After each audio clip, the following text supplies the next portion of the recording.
I've got the Legend out here. We're going to run it second, okay? And I've got this Deus too. I did a video. You're going to see some similar what you've seen in it, but it's a little different test. I've got a solo zinc and penny laying over here for a reason, okay? Now, under this block of wood, and at the end of the video, I will turn it over, but there is a zinc and penny.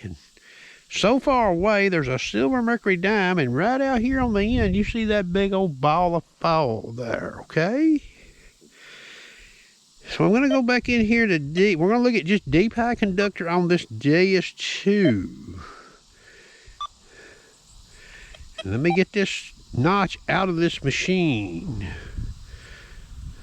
Okay.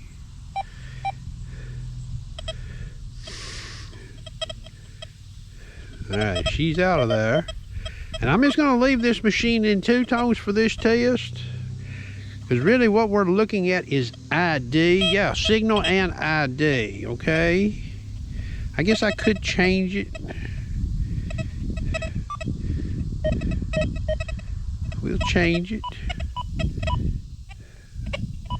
There's full tones. Okay, so done heard me describe what's under this 4x4 block. Now, can you see what I'm fixing to see in the wild? You better believe it. Have I seen it? You better believe it, okay?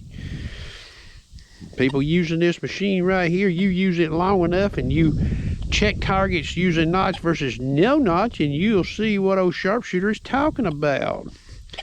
Okay, before I start, I'm going to sweep this zinc and penny here.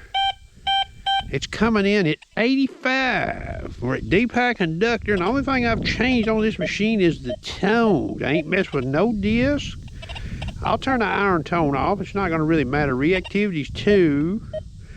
Let me turn the audio response up so you can hear this machine. Okay, I'm going to come over this with this call now, okay?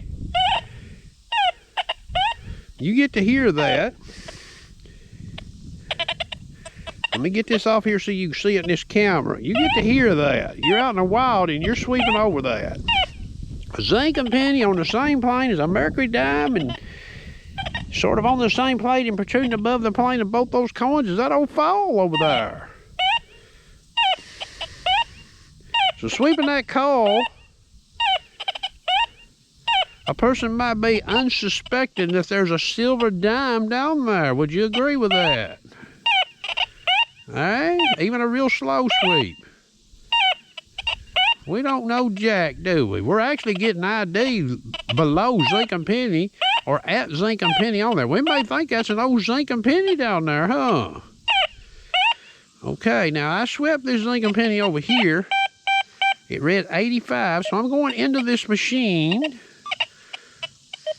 Okay, we're going to put the old notch in her. And I'm not going to stop the notch at 86, which is 1 point over. I'm going to go an extra one. We're going to go to notch 87.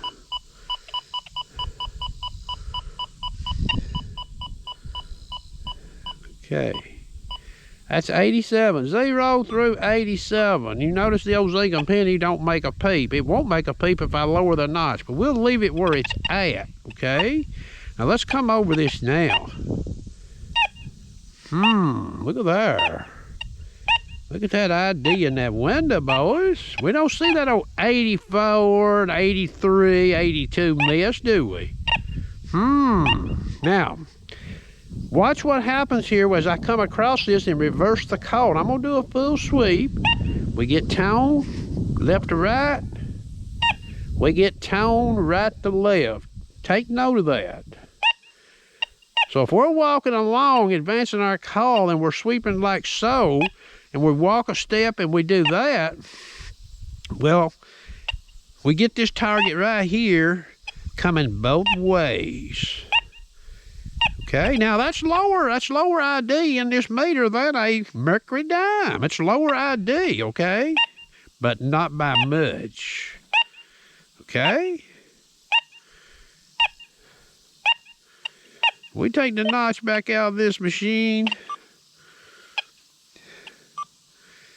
We ain't got a clue what we got down there, okay? What we have is we have a tonal miss, in my opinion, okay? Here we go.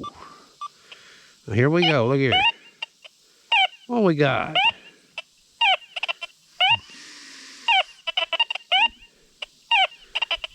We got something that's showing zinc and pennies are slightly lower depending on the sweep of that target. It's all we got. It's all we know. All right, now I'm going to turn this DS2 off. I'm going to show you what's under this board here. Whoops. It was stuck to it there. This zinc and penny was sitting about right there, and you got a mercury dime, and you've got that fall there. And they were all on the same plane, but now that fall does stick up a little bit.